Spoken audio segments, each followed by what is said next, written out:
Hi friends, నా పేరు Anand. Welcome to top news. Game changer movie కోసం మాట్లాడుకుందాం. నోట్ ఏంటంటే, ఇది నా రివ్యూ కాదు, ఇది జస్ట్ నా ఒపీనియన్ మాత్రమే. ఎందుకంటే ఇప్పుడు నేను రివ్యూ అని చెప్పానంటే కింద ఆరు కామెంట్ చేస్తారు. ప్రతి ఒక్కటి రివ్యూ చెప్పేవాడే నువ్వు షార్ట్ ఫిల్మ్ తీరా నీకు తెలిసిద్ది అని చెప్పే కామెంట్ వస్తుంది. వాళ్ళ ఒపీనియన్ కూడా రైట్, అంటే వాళ్ళ పాయింట్ కూడా రైటే. మనకి 24 క్రాఫ్ట్స్ ఇవన్నీ డైరెక్షన్, స్క్రీన్ ప్లే ఎంత టెక్నికల్గా మనకు తెలియదు. బట్ యాజ్ ఎ మూవీ లవర్గా మనం చిన్నప్పటి నుంచి మూవీస్ చూస్తూ పెరిగాం కాబట్టి, మూవీసే ఇన్ఫ్యాక్ట్ చూస్తూ పెరిగాం కాబట్టి సినిమా చూస్తున్నంతసేపు మనకు ఒక అనుభూతి, ఒక ఒపీనియన్ కలిగిద్ది. ఆ ఒపీనియన్ షేర్ చేసుకోవడం తప్పలేదుగా. సో ఇది నా ఒపీనియన్. సో ఆ మూవీ చూస్తున్నంతసేపు నాకేమనిపించింది ఏంటి అని చెప్పి నా ఒపీనియన్ మీతో షేర్ చేసుకుంటా. సో మ్యాటర్ ఏంటంటే, ఓవరాల్గా మనం మూవీ చూస్తున్నప్పుడు ఓవరాల్గా ఏమనిపిస్తుంది అంటే, నిజంగా శంకర్ గారి మూవీ అని అనిపిస్తుంది.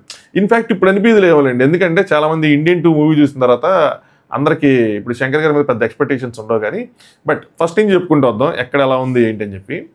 ఫస్ట్ ఓపెనింగ్ ఇవన్నీ అంటారు కదా, ఓపెనింగ్ సీన్స్ తీసుకున్నప్పుడు రామ్ చరణ్ గారి ఎంట్రీ ఏదైతే ఉందో అది మాత్రం బాగుంది. సో ఇది మనం ట్రైలర్లో చూసిందే, కొంచెం హెలికాప్టర్ సీన్స్ అలాంటివి అనమాట. స్పాయిలర్స్ లేకుండా చెప్పడానికి ట్రై చేస్తాను. సో అది బాగుంది. రామ్ చరణ్ ఎంట్రీకి థమ్స్ అప్. సో సూపర్గా వచ్చింది. ఫ్యాన్స్ కొంచెం హై ఫీల్ అవుతారు ఇక్కడ. దాని తర్వాత నుంచి ఎక్కడ కూడా మన హై ఫీల్ అయ్యే ఛాన్స్ ఇయ్యరు మనకి డైరెక్టర్. అని చెప్పి పోలీసు వద్దాం అనుకుంటాం కదా, అసలు లేని సిచ్యువేషన్స్ ఎక్కువ ఉంటాయి. ఒక లవ్ ట్రాక్ అనేది స్టార్ట్ అవుతుంది, లవ్ ట్రాక్లు ఇవన్నీ చూపిస్తూ ఉంటారు. అసలు ఎక్కడ మనం లవ్ ట్రాక్ కనెక్ట్ అవ్వం. దాని తర్వాత సునీల్ గారిది సైడ్ వాక్ అని చెప్పి మనకి ట్రైలర్లో చూపించిందే కదా, సైడ్ వాక్ సునీల్ గారిది క్రింజ్ కామెడీ చేయించారు ఆయన చేత. అసలు పేర్లేదు, ఆ సైడ్ వాక్ కూడా పేర్లేదు. ఇన్ఫ్యాక్ట్ అదొక మధ్యలో ఒక అడ్డంగా ఒక ముళ్ళులా తయారైంది. ఎస్పెషల్లీ చరణ్ అంటే హీరోకి ఒక ఎలివేషన్ సీన్ పడినప్పుడు ఆయన ఏదో స్లో వాక్లో నడుచుకుంటూ వస్తుంటే ఈయనేదో సైడ్ వాక్లో నడుచుకుంటూ వస్తాడు. ఆ ఫ్రేమ్ ఏం బాగుంటుంది చూడటానికి. నాకైతే ఎందుకు ఇది పెట్టారనిపించింది. మామూలుగా పెట్టేస్తే అయిపోయింది కదా అని చెప్పి. ఎనీవే ఒక బోరింగ్గా అనిపించింది కానీ బట్ ఫ్లాట్గా సాగుతున్న ఫస్ట్ హాఫ్కి ఒక మంచి ఒక ఊపుతో ఒక ఇంటర్వెల్ బ్యాంగ్ అనేది పడుతుంది. సో ఇంటర్వెల్ చూస్తున్నాడు మనకు కొంచెం ఒక హోప్ అనేది క్రియేట్ అవుతుంది అనమాట. ఓకే సెకండ్ హాఫ్ గట్టిగా ఉంటే ఓకే సినిమా గట్టెక్కేస్తుంది అన్న ఫీలింగ్ అయితే వస్తూ ఉంటుంది. సో సెకండ్ హాఫ్ ఈ సినిమాకి హోల్ హార్ట్ ఒక 20 minutes ఏదైతే ఇది కూడా అగైన్ మీ ట్రైలర్ చూపించిందే, చరణ్ది సెకండ్ క్యారెక్టర్ ఏదైతే ఉందో ఒక 20 minutes ఒక బ్లాక్ ఉంటుంది అనమాట ఎంటైర్. ఇది మాత్రం నెక్స్ట్ లెవెల్. అంటే చరణ్ యాక్టింగ్ చించేశారు. ఇందులో అంజలి గారి క్యారెక్టర్ కూడా బాగుంటుంది. ఆయన యాక్టింగ్ అయితే మాత్రం ఇందులో అసలు వంక పెట్టడానికి కూడా లేదు. ఇక్కడ కొంచెం గుడ్డల మీద చేసుకోవచ్చు చరణ్ అన్న ఫ్యాన్స్. అమ్మా ఒకటేనా మన కోసం అంటే నాకు అనిపించింది, అందరి మీద చెప్పరు కానీ నాకు అనిపించింది ఓకే ఒక మంచి పర్ఫార్మెన్స్ చూడగలిగాము అని చెప్పి. ఇదే ఓవరాల్ సినిమాకి బాగుండేది మాత్రం ఇది ఒకటి 20 minutes మాత్రం నెక్స్ట్లో ఉంటుంది. దీని తర్వాత అగైన్ మళ్ళీ ఫ్లాట్ ఏముండదు.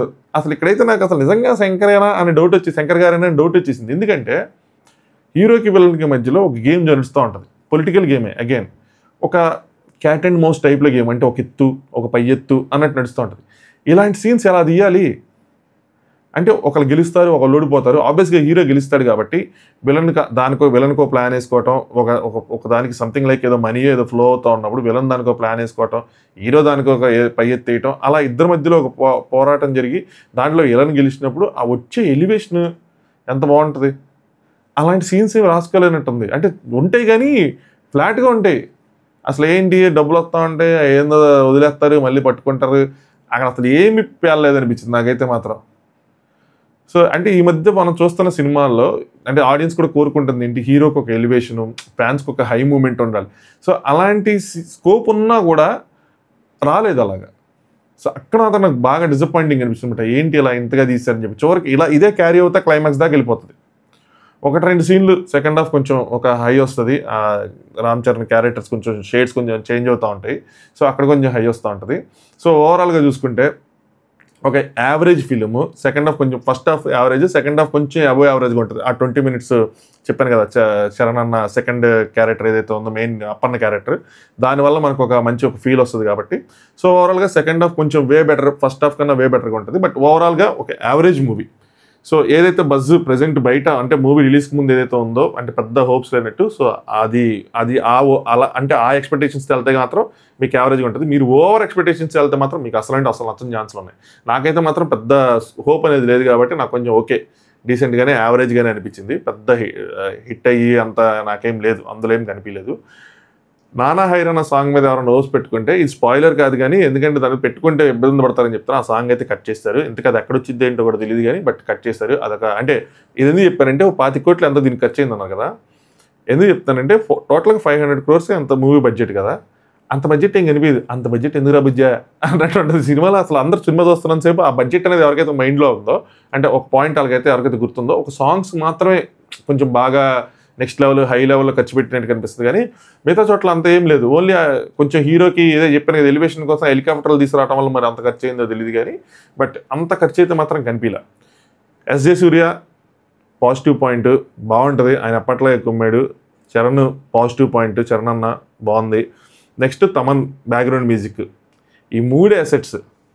ఇంకా మిగతావి ఏవైతే ఉన్నాయో మిగతావన్నీ మైనస్లే సినిమాకి. ఈ 3 మాత్రమే పాజిటివ్స్, మిగతావన్నీ మైనస్లే. అగైన్ కైరా అద్వానో. సో ఆవిడ్ని అగైన్ మన తెలుగు సినిమాల్లో హీరోయిన్స్ జస్ట్ సాంగ్స్ కోసం అన్నట్టు పాపం ఆవిడకి ఆ నానా హైరన్న సాంగ్ కూడా ఆవిడదే అనుకుంటా, తీసేశారు మొత్తానికి అది మాత్రం. సో కొండదేవర సాంగ్ ఒకటి బాగుంటుంది. బట్ ఏదైనా సినిమా మనం పార్ట్స్గా ఈ బ్లాక్ అన్నట్టుంటే ఓకే ఇది బాగానే ఉంది ఉంటుంది. ఓవరాల్ మూవీ చూసినప్పుడు మాత్రం అంత ఫీల్ అయితే మాత్రం అంత హై అయితే మాత్రం రాలేదు. సో నాకైతే మాత్రం యావరేజ్గానే అనిపించింది మూవీ. మీరు ఎవరైనా మూవీ చూస్తుంటే మీకేమనిపించింది అన్నది కింద కామెంట్ చేయండి. థియేటర్కి వెళ్ళి చూడొచ్చా అంటే చూడొచ్చు, 1 టైం వాచబుల్. థియేటర్కి వెళ్ళి చూడొచ్చు, ఎక్స్పీరియన్స్ చేయొచ్చు. ఎలాగో హాలిడేసే కాబట్టి సో వెళ్ళి ట్రై చేయొచ్చు. అదర్వైజ్ లేదు, టికెట్ రేట్స్ హైయే ఉన్నాయి, 600 అంటే ఇప్పుడు మరి అంత తెలియదు. కానీ ప్రీమియర్స్ తర్వాత హై ఉన్నాయి అనుకుంటే వెయిట్ చేయండి. నాకు తెలిసి ఓటీటీలు ఇప్పుడే రాదు కానీ but there is a chance, కొంచెం ఎర్లీగా వచ్చే ఛాన్స్ అయితే ఉంటుంది. బట్ నేను సజెస్ట్ చేసేది ఏంటంటే కొంచెం తక్కువగా ఉంటే బడ్జెట్ కనుకుంటే మన దగ్గర థియేటర్కి వెళ్ళి చూడొచ్చు.